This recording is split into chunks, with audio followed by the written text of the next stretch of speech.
All right. Hello, everybody. Welcome to the Course Creator Community Podcast. I am super excited because we've got an awesome guest on the line this week. She's been on before. She's on about a year before, and I only get really good people on twice, to get on this show twice, you got to be the best of the best. And this person is amazing at what she does. She does a few different things. The simple version is she helps business owners launch and operate their indoor playground or family entertainment.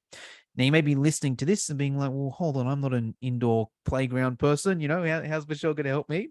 Well, she's an amazing marketer. And the way she helps her people is via her membership site. Last time I checked, I think she's got about 250 members in there. They're paying something like $50 a month. So it's quite a lucrative business.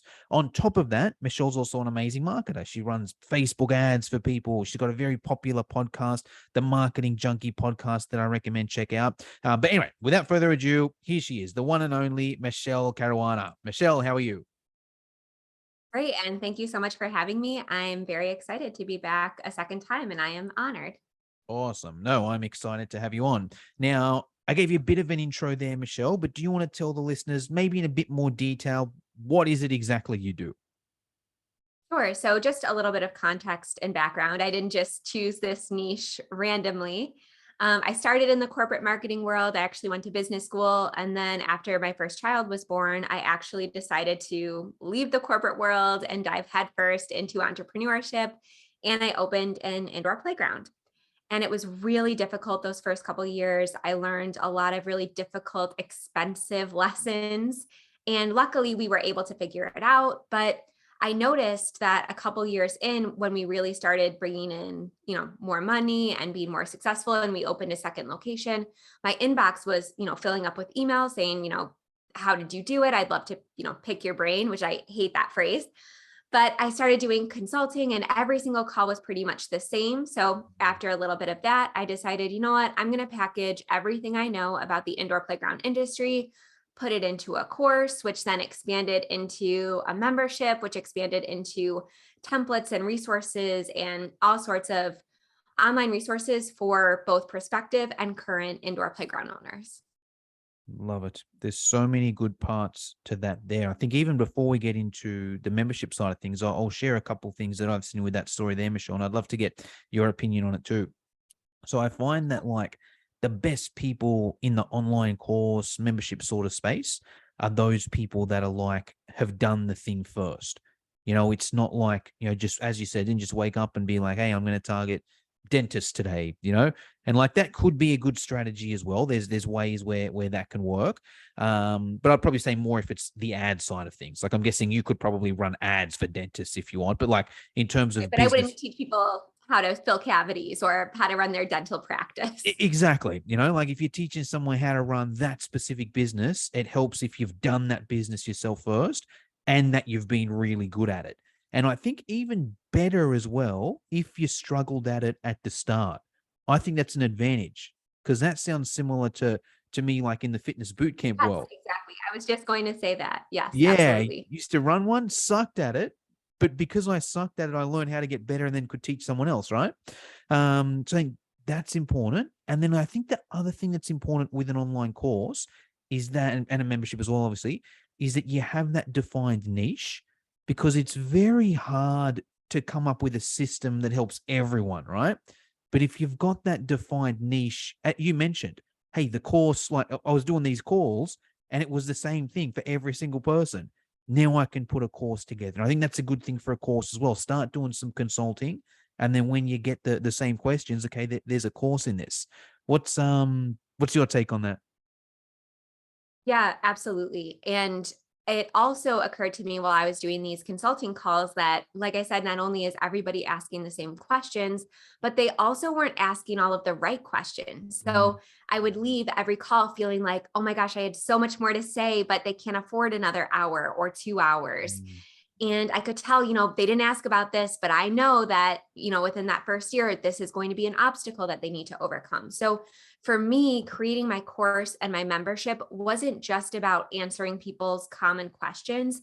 It was also about kind of leading them to the information that they didn't even know they needed. So I kind of, with my marketing and my front end things, so like my YouTube channel and my blog and things like that, I always tackle those very low hanging fruit things that everybody wonders. And then I kind of sort of lead them towards the real good stuff that they probably didn't even think about because it's such a nuanced industry. And just like you said, I think because I struggled and because I went into the business not knowing what I didn't know, which caused a lot of struggle and a lot of, like I said, really expensive mistakes. I think it gives you a really unique perspective because you can put yourself in their shoes, Mm, either their current self or their future self. So you know the words to use, you know the connection points that will make them say, yes, this is exactly what I need, or this is the missing piece. So I love that you called attention to the fact that struggling doesn't necessarily mean that you don't deserve to create a course, because for a mm, long time I put off my course because I was like, it took me years to get this right. Like, why am I the go-to expert? Who do I think I am to teach other people this stuff? But it really, if I hadn't struggled, I wouldn't have been able to come up with the creative strategies that I did. mm. I wouldn't have had the inspiration to really break through to the other side. So a lot of people will come to me when they're looking to create their course, and I don't, teach course creation, but a lot of people will just ask my experience and they say, well, I failed a couple times, or I don't have a perfect track record, and they really struggle with this imposter syndrome. But it really can be the most valuable part of your course, is teaching people from those failures so that they can prevent them themselves. Yes, for sure. And then on top of that as well, I think the other advantage to doing what you've done there is just the positioning. It's kind of like if there's a general course, grow your business. Okay, maybe if you're Amy Porterfield or Alex Hormozy or someone, okay, people will buy it. But otherwise, like, why is someone going to pick you? Well, hold on. Michelle's got one specific for in-ground playground, for indoor playground people. It gives you that point of difference to stand out. Um, all right, let's dive into it, Michelle. So 250 members. That's pretty freaking awesome. How did you do it? So I think one of my keys to success with my membership is that I let it evolve really organically. So what I mean by that is I launched my course first, which is called Play Cafe Academy. It's my signature program. So I have tons of like $27, $37 mini courses, but my signature program, that is A to Z, everything you need to know about opening an indoor playground, I call the transformation from daydream to opening day. That's my course. And then I noticed that, once I was getting that funnel right and I was figuring out how to sell it and, get my conversion rates up and things like that, I noticed that once people completed it, they were always looking for additional support. So what I did was I created a free Facebook group for everybody that had gone through the program. And I said, hey, if you're a Play Cafe Academy student, join this free group. And that's kind of how it started. But I noticed that because it was free, people weren't valuing it as much. There was really no structure. I was just kind of answering questions when I had a moment, but I really didn't feel that like motivation to put a lot of time and resources into the group because I wasn't being compensated for it. So Mm, I would say probably 6 months of, really struggling to run this free group, because at this point it was over 100 people and it was super active. And I just felt like I was doing all of the other parts of my business a huge disservice because I was spending all this time and energy on something that wasn't generating any income whatsoever. So what I did was I kind of did like a relaunch of the group, and I said, hey, for the 100 people that are here, I'll give you a really amazing founding member lifetime discount if you sign up. Because it was never something that I really promised when they purchased my course. mm, So I protected myself a little in that regard. So I wasn't taking something away. It was just kind of like a surprise and delight thing I created. So I launched it and I said, you know what? Not only am I going to start charging, because obviously that put some people on red alert and they were like, wait a second, I already paid you. But what I did is I really highlighted how the group was going to help them go from, because again, my course is daydream to opening day. I positioned my membership such that it was going to cover everything after opening day. So mm. it was really geared towards all of those hurdles and struggles and points of pivot that people are going to face after they open. And I said, yes, I'm going to charge, but I'm going to start welcoming guest experts, I'm going to provide a monthly training. We're going to do monthly group calls. We're going to do networking, virtual events, and things like that. So I really had to be careful because it was something that they were previously receiving for free, but I really took the time to outline all of the benefits and how much more value they'd be able to derive from the group. And honestly, I think over 85% of people ended up opting in. So I only lost, I think, like 15 people. Mm. And honestly, those 15 people had kind of abandoned their indoor playground plan. So I don't think it was necessarily the offer. I just don't think it was something that they thought they could benefit from. And then moving forward, it was just kind of, peanut butter and jelly, my course, my membership. So I really intertwined all of the marketing so people know that when they join Play Cafe Academy, they're automatically going to get an invitation to my membership, which is called Playmaker Society. So a mistake that I see a lot of people make is they just decide to launch a membership and they don't really understand what their ideal customer wants, what they need, how they're best going to consume content, what their monthly deliverables would be, what they'd be willing to pay.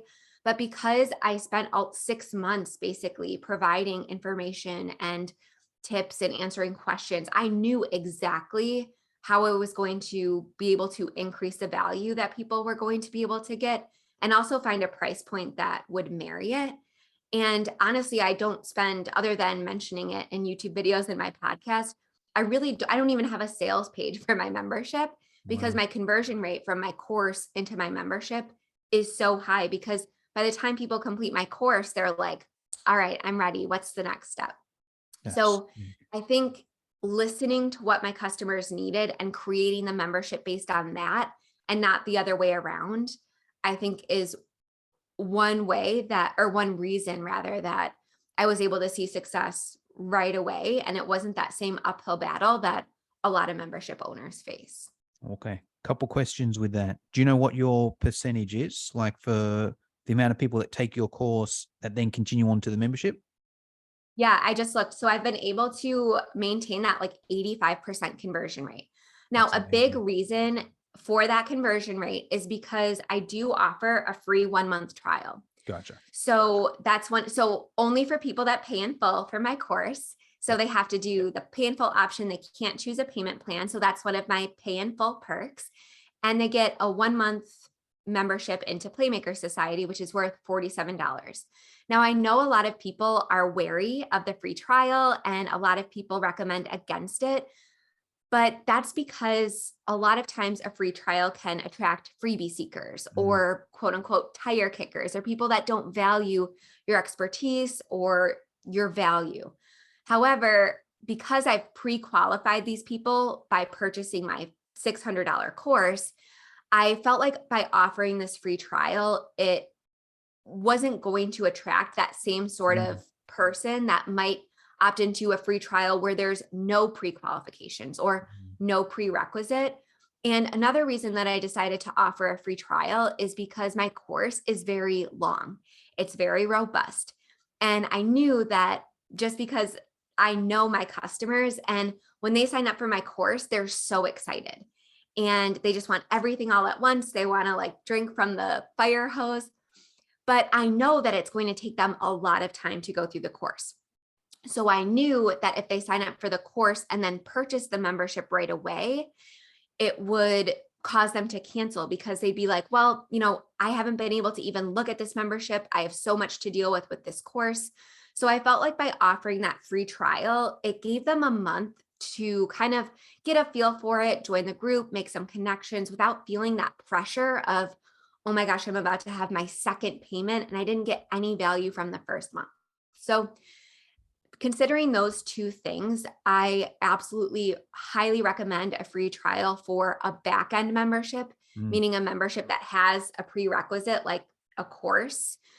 And I think that if you have a really high quality membership and you deliver on your promises, that free trial is going to have almost a 100% conversion rate. I know that if I can just get somebody into my membership, if I can just give them a taste of the amazing people in the group, the other resources, I know I can keep them. So this wouldn't work if you are maybe not delivering on your promises, or if your membership isn't high quality, which of course isn't going to be anybody in your group. But I think, for me, like I said, is I know if I can get people in there and using it, I can retain them. So those are a couple of reasons why I decided to do the free trial. And before I did the free trial, my conversion rate was only like 40 to 50%, which is still above industry standard, but I knew that I could really increase that. So about 2 years ago, I started doing the free trial and I would not go back. Couple questions with that. Do you know your percentage of free trial that continue on to the paid?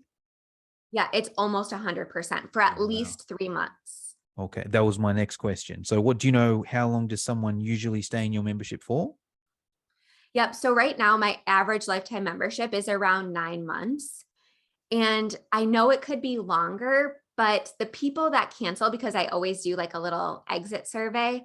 And honestly, most of the people that cancel just decide that, you know what, an indoor playground isn't for me. I'm going to launch an online business, or I'm going to launch a craft business or cookie decorating. So 9 months is my average membership, but I feel really good about that because, like I said, most of the people that leave don't leave because they're not getting value. It's because they're completely shifting business gears. Well, what I like about that is it essentially makes your course now basically $1,000, right? It's kind of like instead of just the $600 on the front end, it's like, all right, $600 on the front end, but there's an 85% chance this person is going to then pay me another $500 there, which ends up being about $1,000 per person. So it's just a really good way to, double your revenue essentially there. Exactly. And after I started with the membership and charging for that support after the course, it really allowed me to utilize affiliates more because I feel more comfortable giving away a percentage of my course or my course price, knowing that I have that revenue waiting for me on the back end of the purchase. That's So a I good do way. give a percentage of affiliate income on the course. I don't currently offer any affiliate percentage for the membership, just because I feel like it's kind of all me after the course to Yeah. sell the membership. But honestly, my affiliates are very happy with that because I offer 50% affiliate commission upfront. For sure. Now, is the only way someone can do your membership to purchase the course first? Yes, there have been a few exceptions that I've made. So, for example, I think I've made 5 or 6 exceptions, and I do it on a case by case basis. And the few times that I have made exceptions are people that have been open for several years who are really thriving, but are just looking for a group of like minded people. Because my course is really about, dissecting your lease, choosing a location, designing your space, establishing your revenue streams, hiring a team, training your team. So not only can my course not help these people because they already have their location, but I know that my my other members in the membership could get so much value from these experienced indoor playground owners. So I do have an application that I don't make public, but if I see somebody out there really rocking their business, or if somebody reaches out to me, I will extend an offer, like I said, on a case by case basis, but I will talk to them first to make sure they're not just, someone who just opened and is struggling and, specifically waited until after they opened and didn't buy my course just so they could, only pay $47. So they generally fall into one of those two discrete buckets. It's literally, I can draw a line between the two people that ask. But yeah, I do make exceptions on a very specific case by case basis. That's awesome because it's kind of like you're molding your perfect member. It's kind of like you're getting them to this point here, and then after that, they're in the membership. Now, I've got a question for that, Michelle. So it's like, so your membership is so also leveraged on how successful your course is, right? Because it's kind of like if you're not selling any courses, you're not selling any membership. What kind of strategies do you use there? Because I'm thinking with your niche as well for the course anyway, it's people that don't have an indoor playground already, right? Yep. People definitely in the research phase. How do you find those people? YouTube, honestly, I only have, I think I have 3,200 subscribers as I sit here. However, I use all unique links for YouTube. So right now I'm getting around 25 leads a day just from my YouTube channel. Wow. And I think a big reason behind that is what a lot of people don't even realize when they're putting together their marketing strategy is that Google now owns YouTube. Mm, So a lot of people will say, well, I'm not going to prioritize YouTube for my business because my users or my ideal customers are not on YouTube, or I mm, don't use YouTube. But if you were to type into your Google search bar, how to open an indoor playground, YouTube videos are some of the first search results. mm, So even if somebody has never watched a YouTube video before or has never searched for something on YouTube, Google specifically pushes YouTube search results because right now they're competing against Instagram Reels and TikToks and all of these other places where people are learning new things. Google is like, oh my gosh, we have to protect our market share. We're going to push this video content to the top. So if you look at my YouTube statistics, around 35% of my YouTube views and my traffic comes from Google search, yeah, wow. and around 20% comes from YouTube search. So if it doesn't necessarily have to be a topic that's really commonly searched on YouTube, but if it's searched for at all on the internet, YouTube can be a great way to find those people that are already searching for that information. Gotcha. And was that your strategy from the start? Like when you first put the course together, it was always YouTube? Yeah, so actually I took Sunny Lenarduzzi's course on YouTube, I've taken that and myself, actually. I listened to a bunch of her episodes, and her big success story was, she put up a YouTube video and overnight it got like 5,000 views and it was generating all these clients. And I was under the impression when I first got started, like literally the week before I launched my course, I launched my first YouTube video. And I was under the impression that, oh, I just put this one Mm, video out there, it gets a ton of views, and it's just going to generate leads for my business on a continual basis. And it turns out that it was a little bit more work than that. So I figured out that, yeah, it did get quite a few views because not a lot of people are putting out information on opening an indoor playground. And mm, the information that was out there back in 2018 when I started, it was 7 to 10 years old, mm. and YouTube and Google likes fresh information. So I did get to enjoy a little bit of, I don't want to say like a monopoly, but I was one of the only creators putting out content at the time. But I realized that, a lot of people were subscribing and asking more questions. And I thought, oh, well, that's another YouTube video. That's another YouTube video. And Mm. honestly, I just got in such of a groove. I started doing tours of my space. I started doing vlogs. I started doing Q&A things, all sorts of that. So it just kind of organically happened. Another thing that just kind of happened in my business in a really natural way. So it wasn't part of the original plan to create continual content on YouTube, but for the last 4 years, I've put out a video every single week. I think I've missed a couple weeks, but I'm really proud of my consistency and with the amount That's of leads awesome. and Yeah. sales I'm able to generate with, just 3,200 followers. But something that I've noticed is that every single person who signs up for my course and signs up for my membership, they all reference my YouTube channel.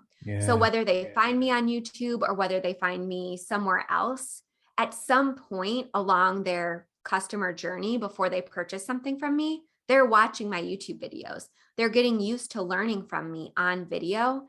And that's another reason that I think YouTube is really powerful for course creators because, it, like I said, it familiarizes people with learning on video, which It's a almost lot a of people course. just Yeah, it's aren't almost a course. accustomed to.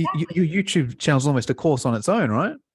Exactly. It's a lot easier to translate a YouTube viewer into a video course purchaser than it would be like someone that reads a blog and says, okay, I'm Mm. going to purchase this video course in a completely different medium in a way that I've never learned from this person before. So that's another reason why I just kept going with the YouTube content is because not only is it a great way to get leads, but it's a great way to move people closer to a sale. 100%. Now, question with YouTube. So I've done Sunny Lenarduzzi's course as well, and a lot of her, I guess, strategies based on her formula. Hey, let's get, type in a title in TubeBuddy or whatever it may be, and make sure it's got certain amount of traffic, certain amount of competition. Was there already, or is there a lot of people searching the videos that you were focusing on, or was it a small amount of people, but you were the only one? What can you tell us about that? So there are a couple people since I've, since people are now seeing my success, there are several competitors that are trying to emulate it. Gotcha. I do use TubeBuddy. I'm just on the pro plan, so it's only $9 a month. Yeah. It is well worth that. I recommend Mm. it for anybody creating YouTube content.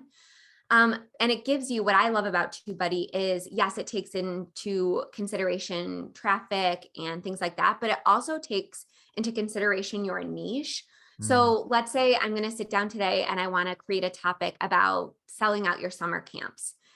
I can type into TubeBuddy and I might tweak like 3 or 4 different words. I can go from like a 10 score on TubeBuddy out of 100 to 100 by just tweaking a few different words. So I'm letting my business and my customers lead my topics, but I'm using Sunny's formula and I'm using TubeBuddy to really get the science on my side. So again, what people are searching for, the words that they're using, things like that. Sometimes it's as simple as using the word indoor playground instead of play cafe, because again, Google owns YouTube. So YouTube is able to piggyback on all of that amazing data. So yes, it definitely is an art and a science. And for anybody that is looking to create really intentionally on the platform, I would highly recommend, obviously you want to make sure you're creating content that people want, which is, I guess I would say, the art side, because Mm. you're really understanding what is going to engage people, but you do have to play nice with the algorithm and use the right words and the right tags, which a very simple, inexpensive tool like TubeBuddy is going to help you do.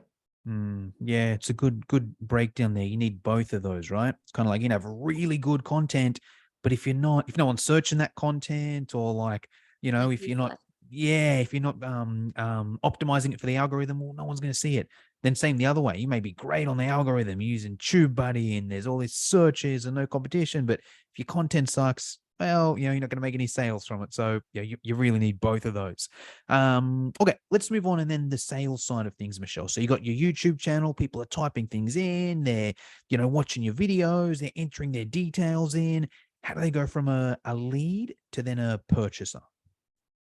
Yep. So all of my courses, all of my mini courses, my signature course, it's all on Evergreen. A lot of people say that, oh, I wish I could get my business on Evergreen, or, I love live launching too much. But honestly, this was something that came out of necessity just because of the season of life that I'm in. I just can't be live launching multiple times a year. Mm. So what I did was I created a series of lead magnets. So I started with one and then continually added on a couple more. And I really designed my lead magnets around objections that people tend to have before purchasing my course. So, for example, one of the biggest obstacles that people face in opening their indoor playground is funding. And there's not a lot of information out there about funding a brick and mortar business, let alone specifically an indoor playground. So I know that people are very wary to invest $600 in a course if they're not even sure it's a possibility for them. So I created like a 2-hour video training that is all about, step by step by step. Here's how you approach a bank. Here's how you approach investors. Here's my best tips around crowdfunding. And that is one of my highest converting lead magnets. Now, other lead magnets I have are around other objections that people have. So I'm really sure to be very strategic with not only how I create free content, but how I create my opt-in content. And I also try to create opt-in content that is in different mediums. So some people like PDF checklists, some people like video training, some people like audio information and things like that. So honestly, I just have 3 or 4 different opt-ins. I have a 6-month long nurture sequence, and people just at some point along that journey, I have a really good idea of where in that 6 months people tend to purchase. Honestly, they tend to purchase really early on. Mhm. But yeah, that opt-in to email sequence to course to membership has been my key to success. And every single time I have an email that really resonates with people, that gets a really high open rate, that generates sales, I add it to the end of my nurture sequence. So a lot of people say, well, how the heck did you create 6 months worth of emails? And I say, well, it didn't start that way.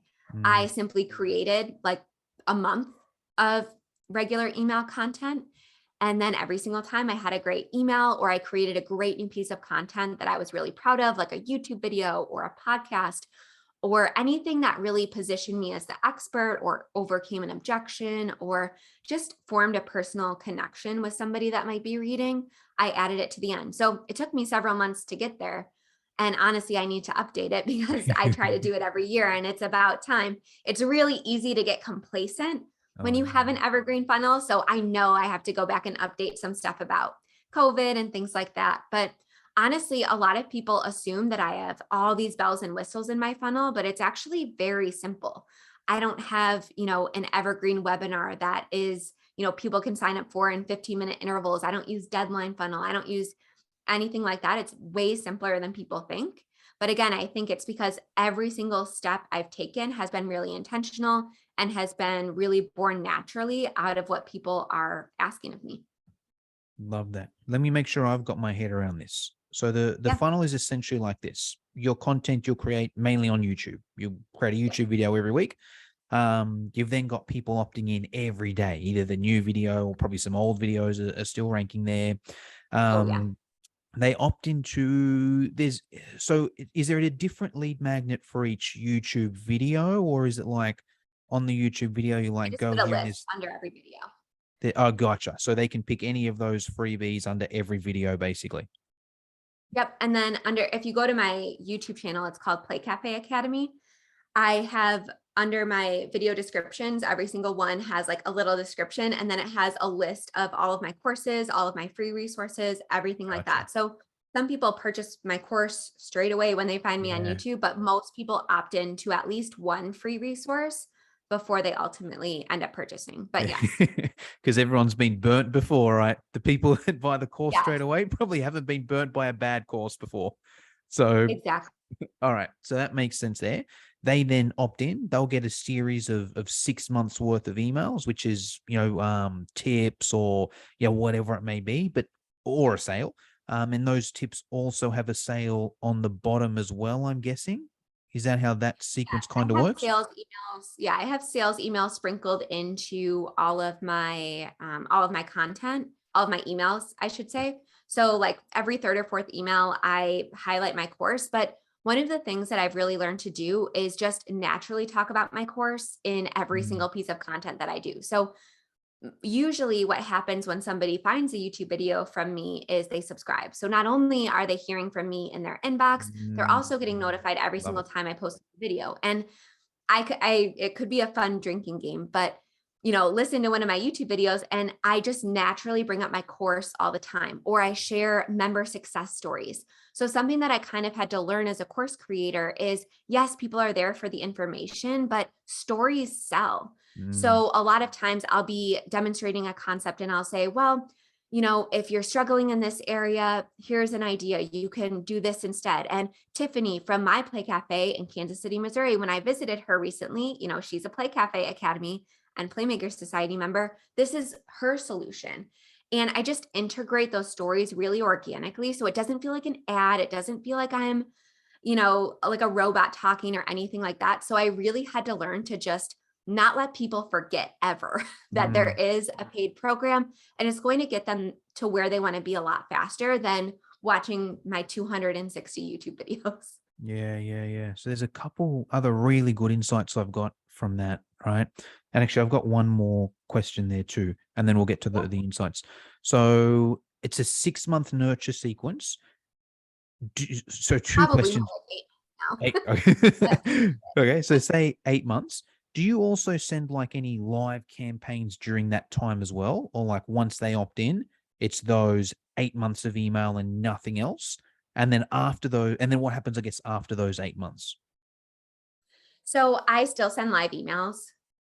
If I'm like doing something that's very specific, I'll usually exclude my new email subscribers because I know they're really busy. Mm, But generally, my nurture sequence is such that it emails people like every 5 days. So I know that even if I send, I usually typically send one live email a week, and it's usually gotcha. relating to my latest YouTube video or my latest podcast episodes or something like that. So I still send live emails, but again, it's a case by case basis. If I feel like it's something somebody that people that are brand new to me wouldn't benefit from or wouldn't find relevant, then I can easily exclude them. I use Active Campaign for my email Oh, me service too. provider. Love it. So it's really easy to do Yeah. all those cool automations from there. So after those 8 months, then I usually have a very last email that says like, hey, what are you looking for me in the future? Is it more tips?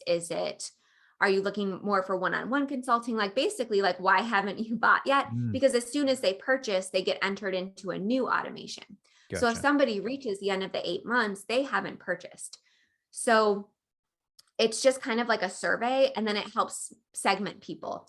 So either they are just not interested in my business anymore, or they decided not to open an indoor playground, in which case I generally just tag them and remove them from future emails unless it's like something unrelated, like an affiliate launch or something like that. Because a lot of people who decide not to open an indoor playground business decide to do something else. So if I'm Mm, doing an affiliate launch for something else, I'll still include those people that haven't unsubscribed, of course. But yeah, it just helps me segment people. And then after that 8 months, they just get my live emails.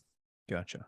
All right, cool. So I like how you mentioned Active Campaign, because my question is always, what software are you using? So Active Campaign for the emails. What do you use for your course hosting or your membership hosting? I use Kajabi. Awesome. And I you, just, about a year ago, I switched to ThriveCart for my checkout. oh yeah, Um, and my conversion rate doubled. yeah, So I love ThriveCart, but I also love Kajabi. I just didn't want to mess around with the custom code on their checkout pages, but I love Kajabi. I love ThriveCart. I love Active Campaign, but that's really my suite of tools. I do use Searchy yep. to make all of my video content searchable. So my podcast episodes, all of my 3+ years of coaching calls, all of my advanced trainings, all of my course lessons, they're all searchable using Searchy. But to the end user, it looks like it's all on Kajabi. So it's Mhm. all in their portal. It's basically just like a widget that you install. So like I said, to the end user, it looks like it's all one seamless platform, but really the videos are embedded inside of Searchy. Gotcha. Now there's a couple things with that. So I'll ask you the question, Michelle, because there's a few different things there, right? Like, so Kajabi also does a checkout cart, also does email. Why Thrive Cart? Why Active Campaign as well? Well, a couple of times I got really burned by Kajabi outages, and it's Mm, just it's just a fact of life that not all software, or I'm sorry, no software is online all of the time. There's mm, always going to be issues, there's always going to be interruptions. So for me, I just wasn't comfortable putting all of my eggs in one basket, so to speak.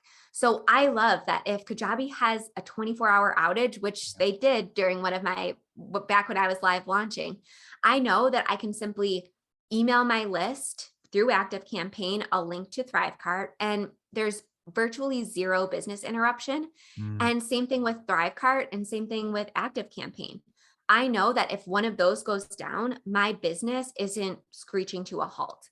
And I'm also a firm believer in, all-in-one solutions are great when you're first starting out, and they're mm. really affordable, and they allow new business owners to, it removes a lot of that tech struggle that a lot of Yep. newbies find. So I love all-in-one solutions for that. But while I absolutely love Kajabi, they are definitely not the best at email marketing Mm, or email service, and they're definitely not the best at checkout. So while mm, I think they are the best course hosting yep. platform right now, once I grew to a point in my business where email marketing was so extremely important to my revenue, Yep. I knew that I had to up level that. So I started with ClickFunnels, but then I switched completely from ClickFunnels to Kajabi. But then, very similar to how I expanded my business into my membership and my other suite of products, I allowed my tools and my suite of tools to grow with my income. I Mm, didn't go like all in at once. Once I made like my first 6 figures, I was like, okay, I guess I can spend, $80 a month or however much it costs on Active Campaign. And then I said, you know what? My checkout rate conversion, or my checkout page conversion rate's only 6%. And that feels really low to me. mm, So I was like, you know what?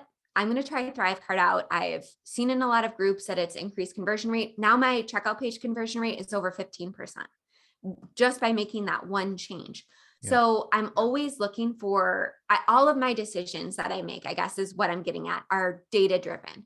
So Yeah. I didn't just wake up one day and was like, I think I'm going to try Active Campaign. It was always something that was driven by data. So knowing your numbers as a business owner and being able to find these holes or these points of potential improvement are so important. And those all-in-one solutions just, they might not be the perfect solution for the entire trajectory of your business.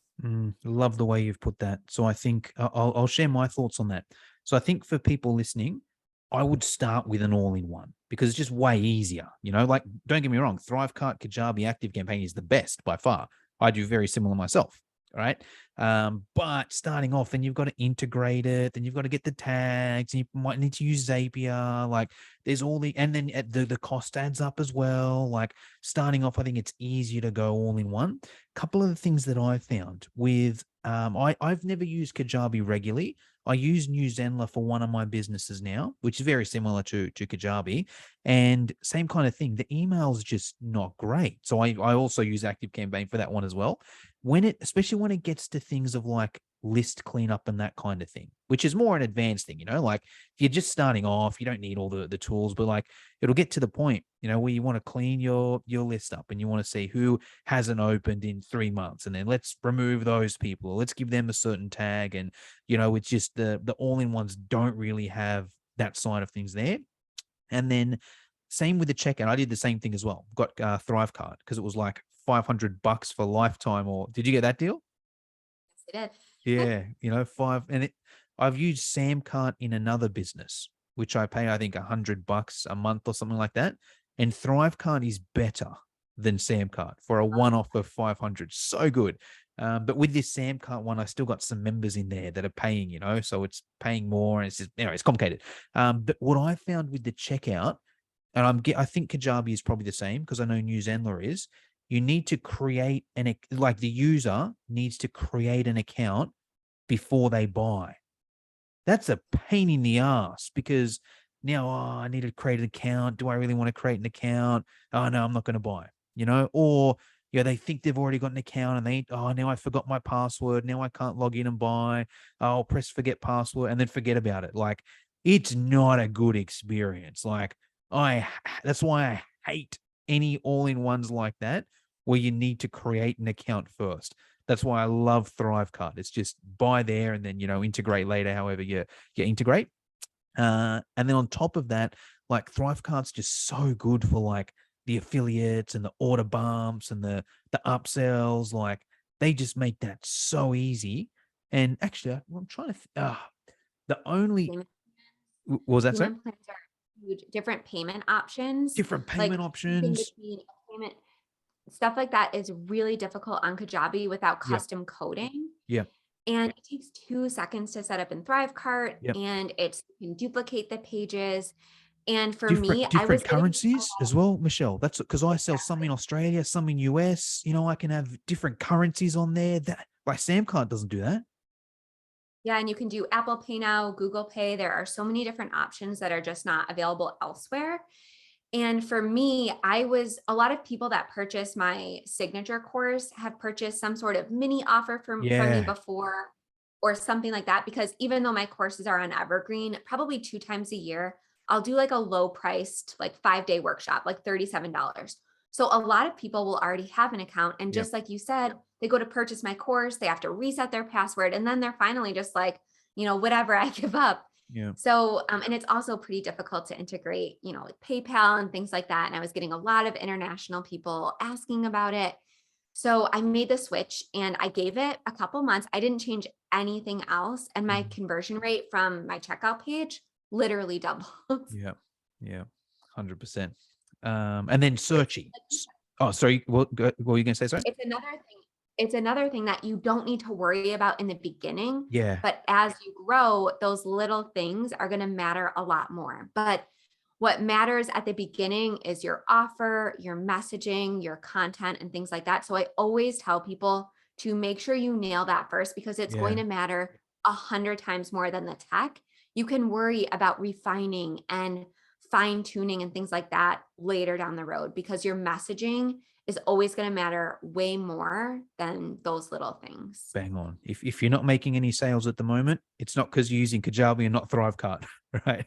Make some Right. sales first, and then you can optimize. And then I think similar with Searchy. I've only started mucking around with Searchy because I'm going to start in the fitness side of things. There's a specific membership that I want to put together, which is just like boot camp workouts. And I was like, you know what? Like, because I use Teachable in that business. I don't know if you've used Teachable, Michelle. Um, Okay, it's probably, let me think. It's probably not that different to Kajabi, but it doesn't have the back end. It doesn't have the emails and that kind of stuff, but it's got, you can do your, Similar to Thinkific. I used Thinkific back when I yeah, was on Clubhouse. yeah, Mhm. exactly the same as Thinkific, right? The limitation with that, with what I do in the fitness education online space, is there's two ways you can do it on a membership on Teachable. You could either have one course, which is your membership, but then it just becomes so long. If it's something like workouts, where it's just like I want to have a million of them in there, and you choose whether you want boxing or boot camp or circuit or whatever, like you're going to be scrolling forever to find these workouts if it's in the one course, right? Option number two is I could break it up to different mini courses. He's the boxing workouts in this course, the boot camp workouts in this one, the circuits one in this one. But the issue with that is if you've bought a few of my courses before and a few free ones, you log into Teachable and there's just, 20, you don't even know what you bought, because there's 20 different things. You don't know what's free and what's paid. So I'm like, you know what? I need to just use a different platform. Even if Searchy didn't exist, I would have gone with Kajabi or, Thinkific or Zenler or some different platform there. But then I was like, hold on, for what I want to do, Searchy is awesome. I want someone just to type in, boot camp workouts or boxing workouts. And then the whole of them come up there all on the one platform. So and I'm just sort of sharing this for the listeners because a lot of them probably won't know what Searchy is. It's a fairly new one. If you're listening to this, you might know Stu McLaren. He's a bit of a heavy hitter in the membership space. It's his software there, and it's definitely something to look into. I haven't mastered. It's still missing a few things. I think Searchy. It's just like I can't quite because I think you still need a sales page elsewhere on Searchy. Is that right? No, you can make your sale. So it depends on what plan you're on. But if you're on Hubs, I believe you can make a sales page right in Searchy. But I don't utilize that Yeah. function of it. I literally just use it for the searchability. And I also use it to create transcripts and downloads of all my lessons in Oh, the audio transcripts. versions and Yeah. things like that. But I don't use Hubs. So I Oh, probably yeah. am not the best person to ask about that. But I just went through Stu McLaren's membership experience course for like a fourth time. And I believe you can create sales pages on there now. I But think, again, don't quote me on that. But if you're yeah. a Hubs member, you should be able to. Well, I think you can do like a checkout cart, but it's so Okay. basic. It's like you can't really have the knowledge in that or the info on that. So I mean you could use the checkout cart there and have a basic sales page, but there's only so much info you can have on there. And then even just with the payment, like, and these are just little things. I'm being picky because I've I've used all these different platforms, but like you can't create a payment on there. You've got to create it on Stripe first, and then you get and then you kind of link them there. I mean, it's not a massive thing, but I'm just like, it's Yeah, like, it's definitely not an all-in-one. It's yeah, not like yeah. Kajabi or anything like that. Yeah. But hey, that's pretty much all we got time for today, Michelle. If someone wants to, I'm sure there's gonna be heaps of people listening to this that are like, okay, this woman is awesome, she's cool, she's inspiring, I want to follow her. If they're not a playground person, where's the best place to follow you? So my marketing YouTube channel is just my name. So Michele Caruana. I give Facebook ad tips, marketing tips, evergreen funnel tips. And if you follow me on YouTube, you'll again go to the episode description or the video descriptions. You'll find links to my podcast, all my free marketing resources. And then if you are just interested in kind of like, I don't want to say funnel hacking, but seeing how I run my course and membership business, you can follow my Play Cafe Academy YouTube channel and you'll kind of see everything that I talked about throughout this in action. Because I don't know about you, but I'm a visual learner. I love opting into funnels just to see how everything works and how people are running things and what, the nurture sequence looks like, what my offers look like, how I promote my program. So you're all welcome to opt in and just see, like I said, all these tips for yourself. Awesome. All right. Anything you want to finish us off with, Michelle, or anything I should have asked you but forgot? I don't think so. I think that the number one thing that I've learned in creating courses and memberships is that most people will give up, I think, right before they reach a breakthrough. And for me, the only true key to success has been consistency and persistence. I have not given up. I went through tons of months with lower than expected sales. I went through a really long time with no sales, at the very, very beginning. I pivoted, I tweaked. So consistency and perseverance are, I think, the two huge keys to success in online business. Love it. Awesome. All right, Michelle, thank you for your time. Thank you.